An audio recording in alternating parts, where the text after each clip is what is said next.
안녕하십니까, 덕국맨입니다. 콘크리트 기능사 필기 2026년 시험 대비 기출 및 예상 문제 그 네 번째 시간입니다. 여러분을 환영합니다. 바로 문제로 들어가도록 하겠습니다. 전번과 똑같이 단답형 문제를 먼저 살펴보고 그 다음에 사지 선다형으로 들어가면서 해설을 덧붙여 드리도록 하겠습니다. 1번입니다. 콘크리트가 경화되는 도중에 부피가 늘어나게 해서 콘크리트의 건조 수축에 의한 균열을 막는 데 사용하는 혼화제는 부피가 늘어나게 한다. 팽창이죠. 팽창성 혼화제입니다. 경화되면서 부피가 늘어나기 때문에 크랙을 방지해 준다는 것입니다. 두 번째입니다. 콘크리트의 시공 시 물, 골재, 시멘트를 가열하여 적당한 온도에서 비볐다. 틀렸습니다. 어디가 틀렸나요? 네, 시멘트를 가열하면 안 됩니다. 시멘트는 절대 직접 가열해서는 안 됩니다. 온도가 높은 시멘트를 물과 접속시키면 급결됩니다. 그리고 크랙이 가게 되죠. 그래서 시멘트를 직접 가열해서는 안 됩니다. 3번입니다. 철근 콘크리트의 슬럼프 시험에서 콘크리트의 내려앉은 길이를 어느 정도의 정밀측도로 측정해야 하는가? 내려앉은 길이를 측정할 때 5mm 단위로 끊습니다. 그래서 0에서 0.5mm, 다음에 0.5mm에서 10mm인 1cm, 이렇게 해서 여기서 사살구를 해서 몇 점 0으로 끊든지 몇 점 5로 끊든지 5mm 단위로 끊습니다. 그래서 콘크리트의 슬럼프 시험에서 콘크리트의 내려앉은 길이를 정밀도 측정할 때 5mm 단위로 측정을 합니다. 다음입니다. 골재의 함수 상태 4가지 중 습기가 없는 실내에서 자연 건조, 공기 중에서 건조한단 말이죠. 골재 알 속에는 일부 물이 차 있습니다. 이런 걸 가리켜서 뭐라고 한다고요? 공기 중 건조 상태다 라고 말을 합니다. 다음, 부순 모래와 슬래그는 천연골재에 속한다. 틀렸죠? 부순 모래와 슬래그는 인공골재죠. 돌멩이를 부셔가지고 또 슬래그를 갖다가, 그래서 이것은 인공골재가 되겠고, 천연골재는 강모래 강자갈, 산모래 산자갈, 바닷모래 바닷자갈, 이런 것처럼 그 자체가 손대지 않은 거죠. 그냥 있는 그대로의 천연입니다. 이런 걸 가리켜서 천연골재라고 합니다. 그래서 부순 모래나 슬래그는 천연골재가 아니라 인공골재가 되겠습니다. 다음입니다.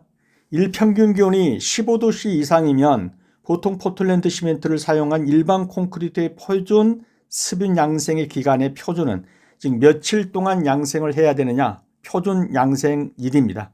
5일입니다. 15도씨 이상일 때 보통 포틀랜드, 이게 보통 시멘트입니다. 보통 포틀랜드 시멘트가 표준 습윤 양생, 즉 습기를 주면서 양생시키는 거예요. 거적으로 씌운다든지 물을 뿌린다든지 하면서 양생시키는 그 기간은 5일이 표준입니다. 다음, 콘크리트의 인장 강도 시험에 사용하는 시험체의 지름은 굵은 골재 최대 치수의 몇 배? 4배. 또한 몇 미리 이상이어야 된다? 150mm 이상이어야 합니다. 그래서 4배 이상이고 150mm 이상이어야 합니다. 다음입니다. 콘크리트 AE제를 혼합하는 주된 목적. AE제가 뭡니까? 에어 엔터테인먼트죠. 그래서 공기 연행제, 공기를 가지고 들어가는 거예요.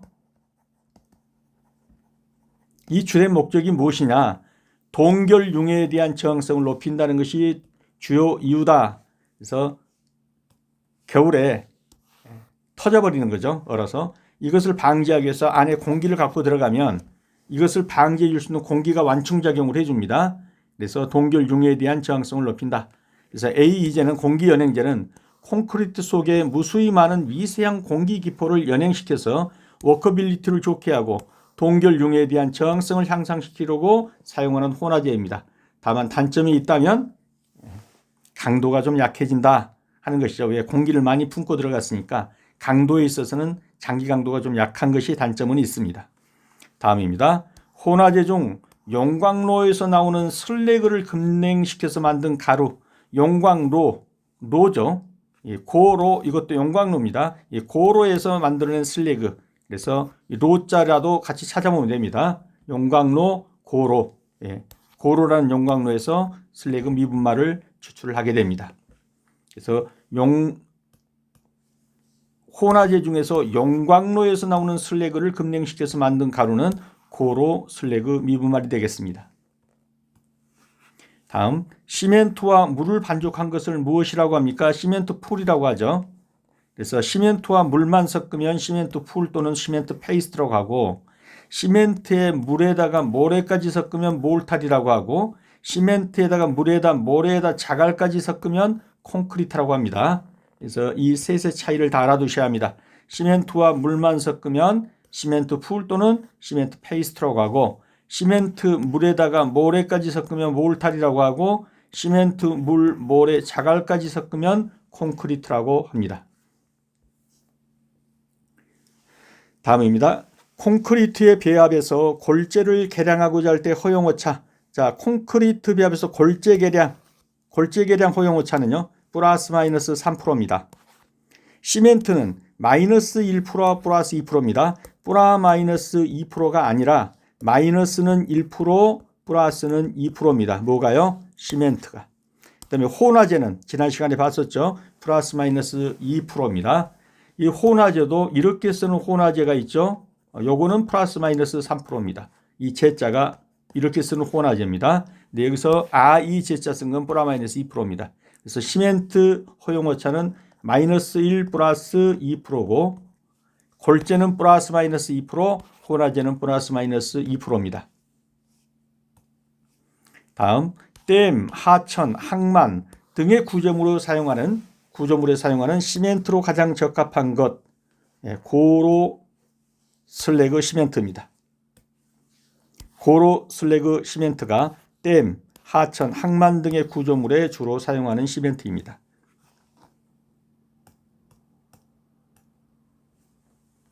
슬럼프 시험 시 각층의 다짐 횟수는 몇 회로 하는가? 슬럼프 시험을 할 때 이런 식으로 여기다가 한 번 붓고, 두 번 붓고, 세 번 붓고, 이렇게 해서 1회, 2회, 3회 붓죠. 각 층마다 몇 번씩을 찔러 넣어서 다지기를 하냐, 다지기 횟수가 몇 번이냐 이거죠. 25회씩을 합니다.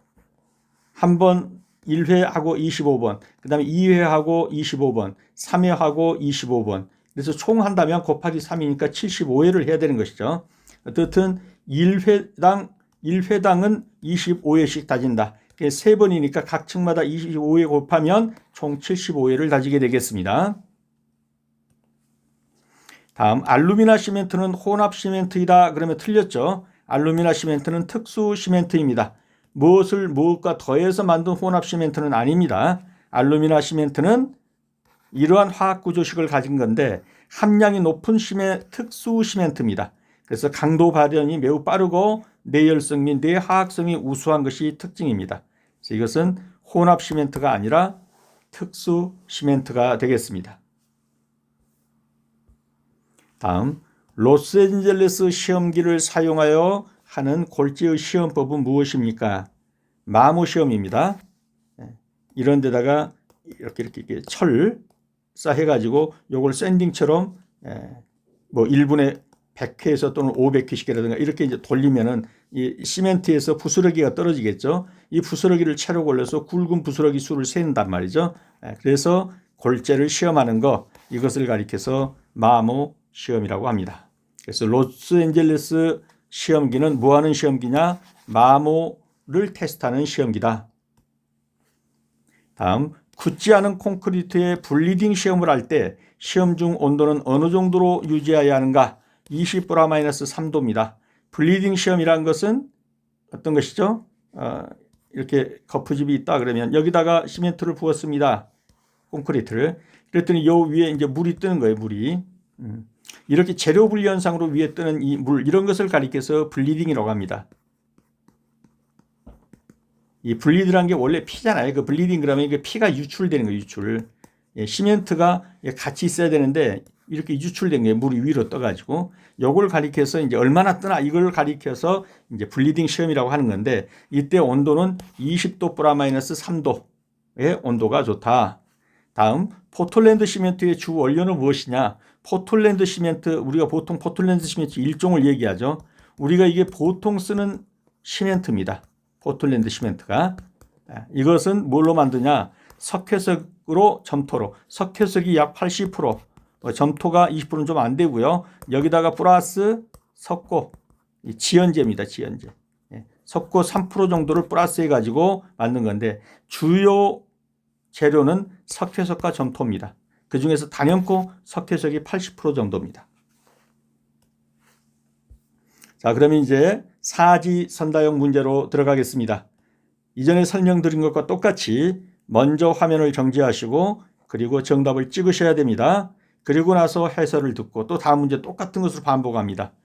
그렇게 하면 여러분이 공부하는 데 있어서 효능이 2배 내지 3배의 효능을 가질 수가 있습니다. 꼭 그렇게 해보시기 바랍니다. 1번입니다. 콘크리트가 경화되는 도중에 부피가 늘어나기 위해서 부피가 늘어난다. 벌써 뭔가 보이죠? 콘크리트 건조 수축에는 균열을 막는 데 사용한다. 혼화제. 정답이 들어왔습니까? 찍었습니까? 네, 정답 몇 번입니까? 3번이죠. 3번 틀리신 분은 다시 돌아가서 처음 것을 몇 번이고 반복하셔야 합니다. 넘어가도록 하겠습니다. 자, 이제 부연 설명에 들어갑니다. 팽창성 혼화제란 게 뭐냐? 콘크리트가 굳기 전 팽창하도록 만드는 첨가제입니다. 그래서 크랙 같은 것이 가지 않도록 하는 거죠. 주로 모르타르, 그라우트제 또는 철근 콘크리트 등에 사용되며 팽창을 통해서 모체와 완전히 밀착되게 하는 역할을 해준단 말이에요. 그리고 균열을 보수하고 철근의 부식 및 손상을 방지하는 등의 역할을 한다. 한번 읽어보시고 잘 이해가 안 가시다면 꼼꼼히 읽어보시면 다 연상이 될 겁니다. 아, 이런 것이 팽창성 혼화제구나. 그래서 팽창작용을 한다. 밀착성을 향상시킨다. 균열 보수 및 보강을 한다. 그라우티제는 뭐예요? 일반적으로 그라우팅은 이제 그 주사기로 쏘는 거죠. 그래서 이 벽체 같은데 크랙이 많이 갔다 그러면 여기서 구멍을 뚫고 쏴줍니다. 그럼 이게 들어가서 여기서 이제 발포된 게 발포. 그래서 구멍 같은 걸 다 막아버리고 보강해 주는 거. 이게 그라우트제란 말이죠. 그다음에 철근 콘크리트하고 긴축 압축 능력을 받게 한다. 그래서 들어가 가지고 팽창을 시킨 거 꽉 아물겠지 않습니까? 그래서 크랙도 안 가고 밀착성을 향상시켜서 철근하고도 잘 붙게 만들고 이런 것이 팽창성 혼화제가 되겠습니다. 그래서 여기서 묻고 있는 것은 경화되는 도중에 부피가 늘어나게 하여 팽창하게 하여 콘크리트가 건조 수축에 의해서 균열감과 크랙 가는 것을 막는데 유용한 혼화제는 팽창성 혼화제가 되겠습니다. 2번입니다. 한중 콘크리트 4도씨 이하 얼음 올 때 하는 그런 이제 콘크리트 겨울철에 치는 콘크리트죠. 한중 콘크리트 시공에 관해서 옳지 않은 것. 물 골재 시멘트를 가열해 적당한 온도에서 비볐다. 뭐 영하의 날씨 춥다고 그래가지고 시멘트 가열해서 하면 된다 안 된다? 안 된다는 거죠. 시멘트 자체에서 열이 납니다. 이 시멘트를 가열해서 하게 되면 크랙이가 전부 다. 그래서 이것은 틀렸습니다. 시멘트를 가열하면 안 된다. 가능한 한 단위 수량을 줄였다. 겨울 한중이니까 단위 수량, 즉 물을 좀 줄여야 합니다. 그리고 타설할 때 콘크리트 온도를 구조물의 단면지 치수, 기상 조건 등을 고려해서 5도에서 20도의 범위에서 정하였다. 맞습니다. A 콘크리트를 사용해서 시공하였다. 공기 연행제가 들어가면 뭐 한다고요? 융화를 방지할 수 있다. 즉 동파를 방지할 수 있다는 게 동파. 얼어서 터져버리는 걸 어떻게 공기가 완충작용을 해주기 때문에. 그래서 한중 콘크리트의 시공에 관해서 시멘트에 가열하면 안 된다. 시멘트는 절대 직접 가열해서는 안 된다. 온도가 높은 시멘트와 물을 접촉시키면 뭐한다? 급결돼 가지고 제대로 양생도 안 되고 크랙 가고 그럽니다. 그래서 시멘트를 직접 가열해서는 안 됩니다. 정답이 1번입니다. 다음입니다. 콘크리트 슬럼프 시험에서 콘크리트에 내려앉은 길이를 어느 정도의 정밀도로 측정해야 하는가? 정답이 찍혀졌습니까? 어떤 것이죠? 예, 0.5mm 단위로 측정해야 한다고 그랬습니다.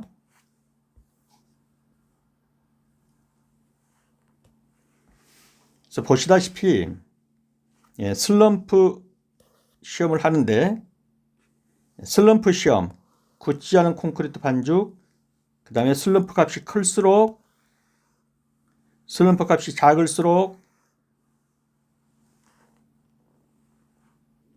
그래서 슬럼프의 내려앉은 길이, 그럼 이 깔때기에다가 이제 이렇게 부었습니다. 그리고 이걸 3번에 걸쳐 이렇게 부은다고 그랬죠. 그리고 다지기를 합니다.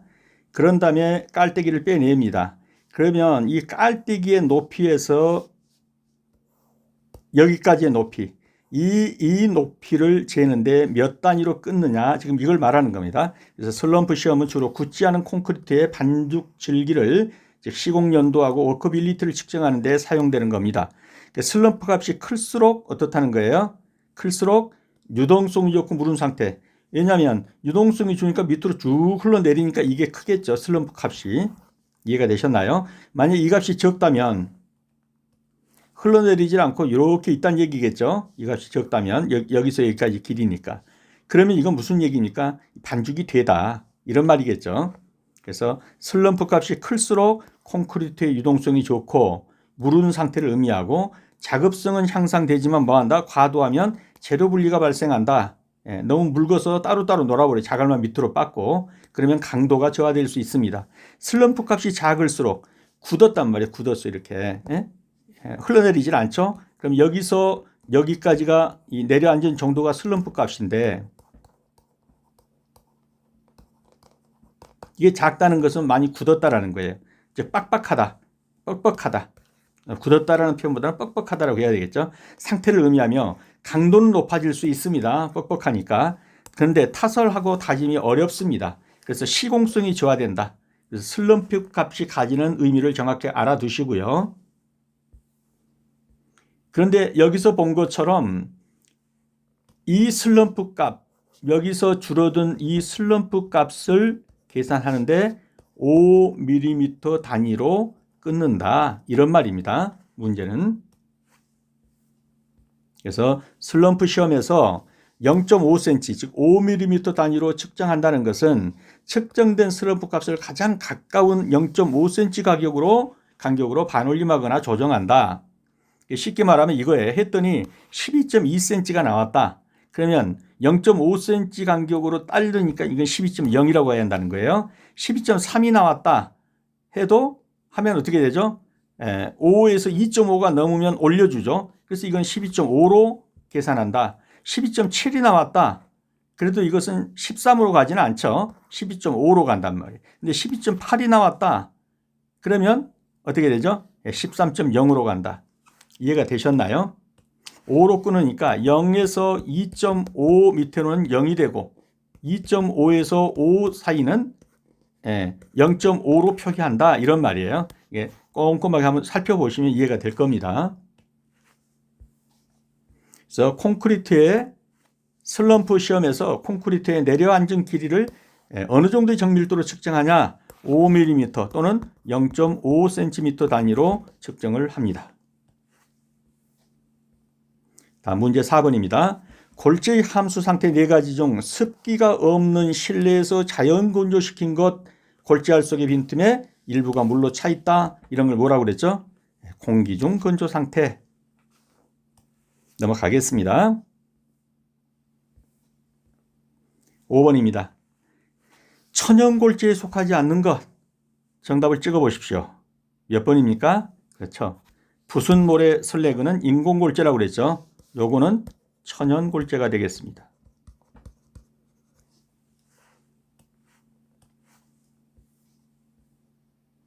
그래서 부순모래 슬래그는 인공골재다. 그 다음에 이거는 천연골재다.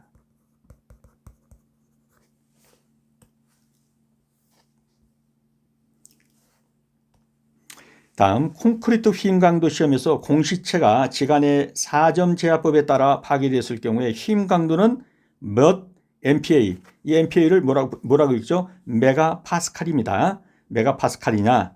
단 지간 길이는 450mm고 파괴 단면의 나비는 150mm고 파괴 단면의 높이는 150mm이다. 시험기에 나타난 최대 하중은 30,100, 이 n은 뭐라고 있죠? 예, 뉴턴이라고 읽습니다. 자, 이제 처음 보는 문제인데요. 자세히 한번 따라서 해보시면 어렵지 않을 겁니다. 먼저 이 문제는 힘 강도의 공식을 아셔야 합니다. 힘 강도 공식입니다. 얼마나 휘었느냐 하는 힘 강도 공식입니다. 이 힘 강도 공식은 R을 힘 강도라고 넣어 보겠습니다. 그러면 BH 제곱에 PL입니다. P는 프레스, 여기 최대 하중 있죠? 이거고 L은 랭스, 이 길이, 지간 길이 이겁니다. 그리고 파괴된 면의 나비, 이 150mm 이게 B입니다. 그 다음에 파괴된 면의 높이, 이 하이트 150mm 이게 높이입니다. 그래서 이 최대 하중 곱하기 그 다음에 지간 길이 450mm 그 다음에 B 파괴단면의 나비, 파괴단면의 높이. 그래서 그냥 잘 몰라도 한눈으로 보시면 주어지는 건 이렇게 주어질 텐데 R은 즉 힘 강도는 얼마냐? 그러면 밑에가 파괴된 것이 밑으로 갑니다. 그리고 위에는 누르는 무게에다가 길이에요. PL, 프레스, 누르는 그 압력에다가 그 다음에 길이입니다. 지간 길이. 그래서 잘 모른다 하더라도 파괴된 거 2개 놓고 위로는 이제 이 숫자 갖다 곱해주면 된단 말이에요. 다시 한번 더 해보면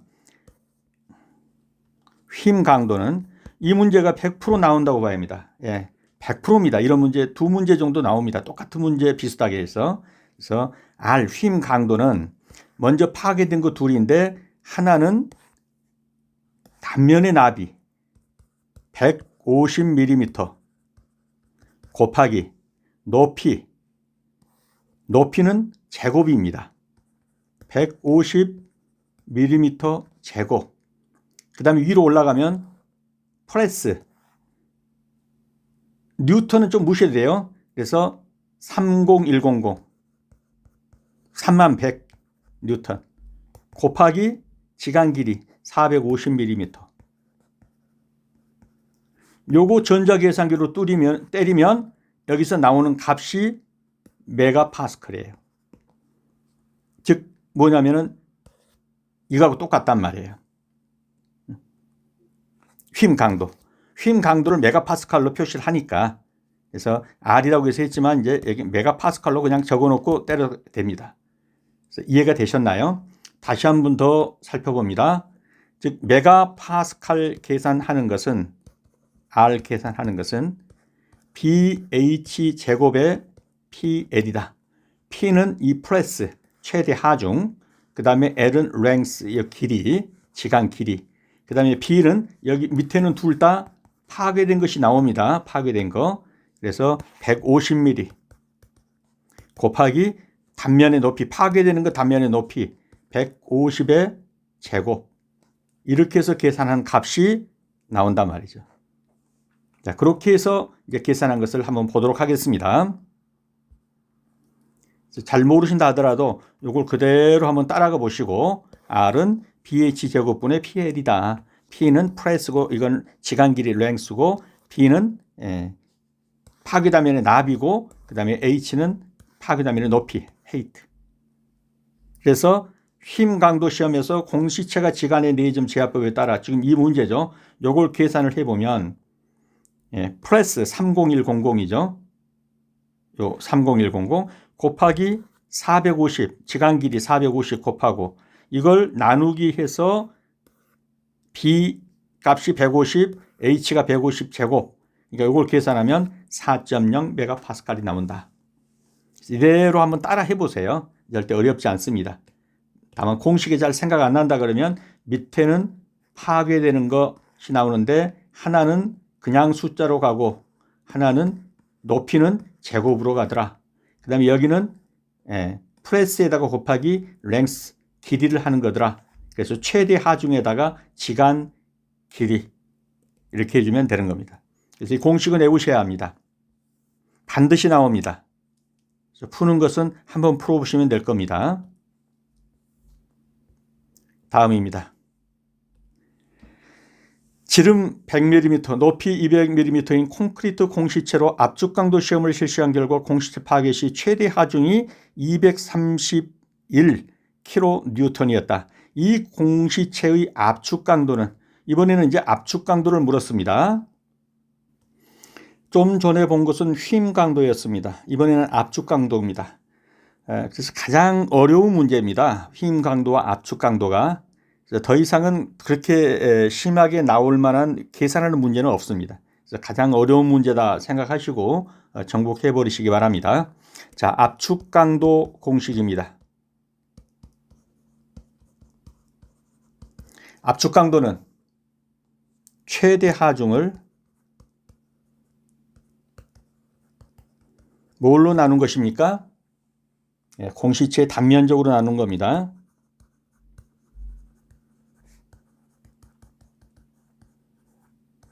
그럼 여기서 최대 하중은 얼마라고 줬습니까? 231kN이라고 나왔죠. 231kN이다. 이 kg가 1000입니다. 1000. 그래서 231에다 1000을 곱해주면 kg자 빼버리면 됩니다. 그럼 뉴턴으로 나오는 거예요. 그러면 바로 이제 메가파스칼로 계산할 수 있으니까. 그러면 최대 하중은 23만 1000 뉴턴 이렇게 되겠죠. 킬로뉴턴이니까. 그 다음에 공시체의 단면적은 여기서 지름을 주었고 그 다음에 뭘 줬습니까? 높이를 줬죠. 공시체 높이 줬죠. 근데 여기서 헷갈리지 말고 높이라는 건 의미가 없어요. 공시체 단면적에서 지름을 줬다라는 것은 단면적의 넓이는 뭡니까? 파이 r 제곱이죠. 파이 r 제곱이에요. 그래서 여기서 파이는 반지름이니까 지름이 100이니까 파이는 50이죠. 그래서 50 곱하기 r 제곱. 죄송합니다. 파이 곱하기 r 50mm 제곱 이렇게 되겠습니다. 그러면 파이는 3.14잖아요. 3.14에다가 50제곱 곱하기 3.14 한 거하고 23만 1000에서 나눠주면 이 값이 나오겠죠. 다시 한번 봅니다. 자, 압축 강도.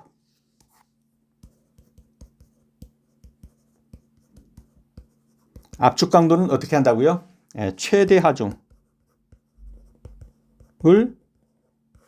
공시체의 단면적으로 나눈다. 근데 여기서 최대 하중은 231kN이라고 나왔습니다. 그리고 킬로를 뉴턴으로 그냥 바꾸면 23만 1000. 킬로가 1000이니까 1000뉴턴을 뭘로 나온다? 공시체의 단면적. 그러니까 100mm니까 파이 r 제곱 그러면 파이 r은 50mm죠. 50제곱. 이렇게 계산하는 값이다.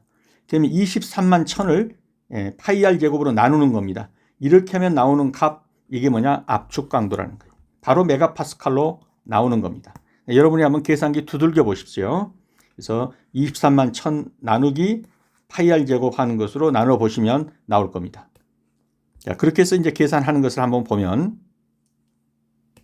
이게 동일한 이제 문제를 여기다 놨습니다. 자, 압축 강도는 최대 하중을 공시체 단면적으로 나눈 겁니다. 그러면 이와 같이 된다는 거죠. 231kN 나누기 파이 r 제곱. 231kN은 223만 1000 뉴턴이고 요걸 나누기 3.14 곱하기 r이 50이니까 50제곱. 이렇게 계산해 준 것이다. 이렇게 계산했더니 얼마 나왔다고요? 29.4 메가파스칼이 나왔습니다. 그래서 최대 하중 킬로뉴턴은 최대로 견딜 수 있는 힘이 몇 킬로뉴턴이다 라는 의미로 사용되는 것이다. 그 다음에 킬로뉴턴은 1000뉴턴이다. 1뉴턴이 바로 1메가파스칼이다. 그래서 이걸 그대로 따라가시면서 한번 구해 보시면 됩니다. 그래서 아까 힘 강도하고 압축 강도는 100% 나옵니다. 절대적으로 나옵니다. 포기하지 마시고 한번 풀어보시면 다 풀 수 있습니다. 자, 넘어가겠습니다. 그래서 계산하면 29.4 메가파스칼이 나올 것입니다. 문제 8번입니다. 일평균 기온이 15도씨 이상일 때 보통 포틀랜드, 보통 시멘트를 사용한 일반 콘크리트의 표준 습윤 양생 기간 며칠이라고 그랬습니까? 보통 시멘트의 15도씨 이상에서의 습윤 양생 기간 5일이라고 그랬죠. 그래서 습윤 양생 기간 15도씨 이상일 경우 보통 시멘트는 5일, 조강 시멘트는 3일. 조강은 빨리 굳는 거니까요. 다음, 콘크리트의 인장 강도 시험에 사용하는 시험체의 지름은 굵은 골재 최대 치수의 몇 배 이상이고 또한 몇 미리 이상이어야 하는가? 몇 배? 4배. 그 다음에 몇 미리? 150mm 이상이어야 합니다. 정답은 3번이 되겠습니다. 그래서 콘크리트 인장 강도 시험에서 사용하는 시험체의 지름은 굵은 골재 최대 치수의 4배 그리고 몇 미리? 150mm 이상이어야 합니다. 다음 10번입니다. 콘크리트의 AE제, 공기연행제를 혼합하는 주된 목적으로 옳은 것은? 주된 목적 어떤 것입니까? 다른 것도 다 있지만 동결융에 대한 정성을 높인다. 얼음으로 동파하는 것을 방지해 준다.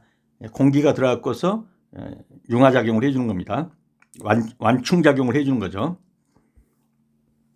그래서 동결융에 대한 저항성을 높여준다. 자, 콘크리트 강도, 공기가 들어가는데 강도가 높아지진 않겠죠. 콘크리트 단위 중량 아니죠.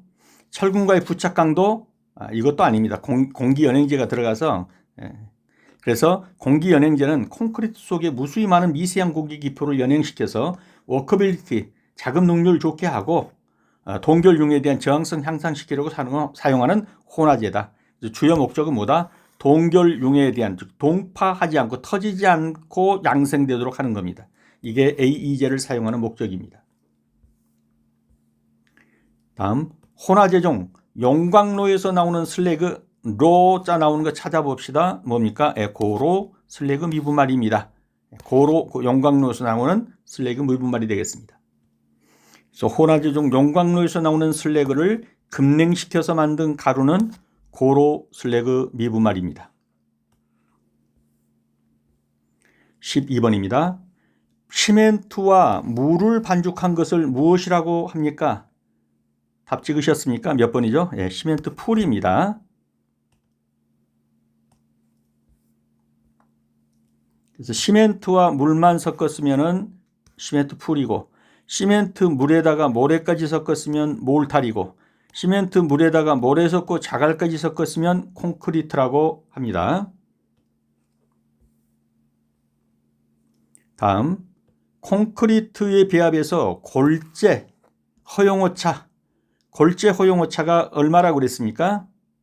플러스 마이너스 3%입니다.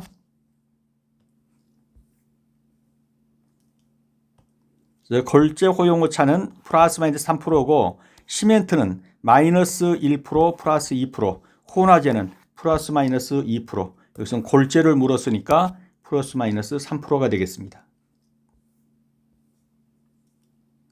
14번입니다. 다음 중 댐, 하천, 항만 등의 구조에 사용하는 시멘트로 가장 적합한 것. 댐, 하천, 항만 등에 사용하는 구조물에 사용하는 시멘트. 정답 찍으셨습니까? 네, 정답은 고로 슬래그 시멘트입니다. 조강 포틀랜드 시멘트는 뭘까요? 빨리 굳는 겁니다. 공기 단축 목적입니다.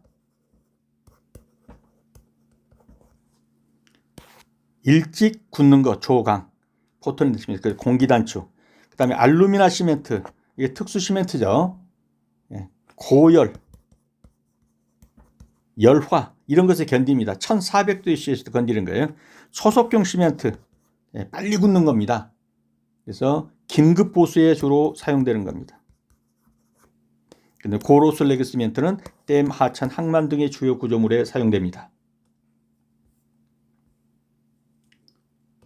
그래서 고로 슬래그 시멘트는 댐, 하천, 항만 등의 구조물에 주요 사용하고 조강 포틀랜드 시멘트는 공기 단축이 필요한 경우에 주로 사용됩니다. 조강 빨리 굳는다 이 말이죠. 알루미나 시멘트는 1400도 C 정도까지의 고온에서도 사용이 가능해서 이 열에 강한 내화 이런 데 쓰이는 겁니다. 초속경 시멘트는 빠르게 굳는 거죠. 그래서 보수공사, 긴급 보수공사 같은 데 쓰이는 겁니다. 그래서 고로 슬래그 시멘트 한번 읽어보시고요. 슬럼프 시험을 할 때 각 층의 다짐 횟수는 몇 회로 하느냐. 아까 봤죠. 이렇게 해서 깔때기 이렇게 있으면 여기다가 3번을 붓습니다. 근데 매번마다 몇 회씩 한다고 그랬죠. 다지는 거 쑤셔 넣는 거죠. 다지게 하는 거. 매 회마다 25회씩 합니다. 그래서 3번을 하니까 총 하면은 75회가 된다고 그랬죠. 그래서 여기서는 매 회마다 그랬으니까 25회가 되겠습니다. 그래서 슬럼프 콘 부피의 3분의 1씩 3번에 나눠 넣었습니다. 한 번 할 때마다 25회씩 따진다. 그래서 3번 총 하면 75회가 될 것이다. 여기서는 한 번 할 때 몇 번 다지냐 물었으니까 25회입니다. 다음 중 혼합 시멘트가 아닌 것은 정답이 찍혔습니까? 네, 알루미나 시멘트는 특수 시멘트입니다. 이건 다 혼합한 겁니다. 더한 거죠. 고로 슬래그 시멘트, 플라이애쉬, 포틀랜드 포졸란 다 포틀랜드에다가 더한 겁니다. 고로 슬래그를 더했거나 플라이애쉬를 더했거나 포졸란을 더했거나. 그래서 혼합시킨 것이죠. 혼합 시멘트는 보통 포틀랜드 시멘트에다가 고로 슬래그를 더했든지 혼합했든지 플라이애쉬를 혼합했든지 포졸란을 혼합하면 이것은 고로 슬래그 시멘트가 되고 플라이애쉬 시멘트가 되고 포틀랜드 포졸란 시멘트가 되는 겁니다. 이런 걸 가리켜서 혼합 시멘트라고 합니다. 그래서 이것은 혼합 시멘트고 이것은 특수 시멘트가 되고요. 알루미나 함량이 높은 특수 시멘트, 알루미나 시멘트. 강도 배련이 매우 빠르고 내열성, 내화학성이 우수한 것이 특징입니다. 다음 17번입니다. 로스앤젤레스 시험기는 뭐 하는 데 쓰는 거라고 그랬습니까? 마모 시험, 얼마나 마모되느냐 하는 걸 시험하는데 로스앤젤레스 시험기를 사용합니다. 그래서 로스앤젤레스를 사용한 골재 시험, 굵은 골재 마모 시험입니다. 굵은 골재 마모 정도와 내마모성을 평가하기 위해 실시된다. 이 시험은 골재 시료와 규정된 철구 세트를 시험기 원통에 넣고 이걸 돌립니다. 그래서 500회 내지 1000회를 돌려서 거기서 마모로 나오는 그 가루를 가지고 체에다가 쳐서 부서진 골재의 양을 측정합니다. 그걸로서 얼마나 부식이 들어갔는가 이런 것들을 마모됐는가 하는 걸 시험합니다. 마모해 가지고요. 그래서 골재의 마모 정도와 내마모성을 평가한다. 뭘로요? 로스앤젤레스 시험기로. 그래서 로스앤젤레스 시험기는 골재의 어떤 것을 마모를 시험하는 것입니다. 다음, 굳지 않은 콘크리트에 블리딩 시험을 할 때 시험 중 온도는 어느 정도? 시험 온도 그러면 콘크리트에 있어서 가장 적절한 온도라고 보아지는 20도 플러스 마이너스 3도입니다. 그래서 블리딩 시험할 때도 20 플러스 마이너스 3도 정도의 온도를 유지하면서 시험을 해야 됩니다. 근데 블리딩 시험이란 건 뭐냐? 아까도 봤지만 굳지 않은 콘크리트에서 물이 분리됩니다. 만약에 거푸집이 이렇게 됐다 그러면 여기다 부었더니 위에가 이렇게 물이 뜬단 말이에요. 위로. 분리돼서 표면으로 올라오는 이것을 가리켜서 블리딩이라고 합니다. 그래서 이 블리딩이라는 것은 뭐 피의 유출 이런 거 같은 거예요. 그래서 이 밖으로 튀어나오는 거 이걸 가리켜서 블리딩이라고 하는 거예요. 이 시험은 수직 원통 용기에 몰타를 채우고 시간의 경과에 따른 블리딩 양, 위로 뜨는 물의 양을 측정하는 방식으로 이루어집니다. 시험 결과는 콘크리트 품질이라든가 수밀성, 부착 강도 등을 평가하는 데 사용됩니다. 블리딩 현상이라는 이런 것이다. 블리딩을 줄이려면 물 결합제에서 물을 줄여주면 되고 공기 연행제나 감수제 같은 것을 써서 물 줄이는 것, 이것이 블리딩 감소가 되겠습니다. 한번 더 읽어보시고요. 그래서 굳지 않은 콘크리트에다가 블리딩 시험을 하려고 합니다. 몇 도씨 정도에서 20°-3도씨의 온도에서 시험을 합니다. 다음, 포틀랜드 시멘트의 주 원료는 무엇입니까? 포틀랜드 시멘트 보통 이제 일종이죠. 보통 우리가 시멘트라고 하는 겁니다. 이거는 주 원료가 어떤 것입니까? 정답 찍혔습니까? 네. 석회석과 점토가 주 원료입니다. 석회석이 약 80% 들어간다고 그랬죠. 점토가 한 18%? 네, 17%?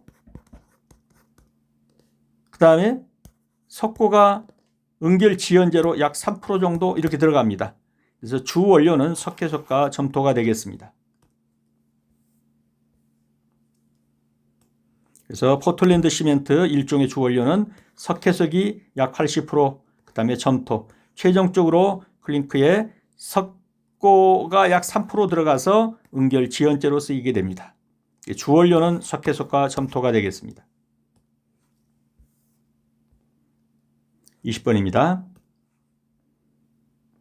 거푸집의 높이가 높을 경우 재료 분리를 막기 위해서 거푸집에 투입구를 설치하거나 연직 슈트 또는 펌프 배관의 배출구를 타설면 가까운 곳까지 내려서 콘크리트를 배출해야 하는데 배출구와 타설면까지의 높이로 가장 적절한 것은 거푸집이 약간 깊습니다.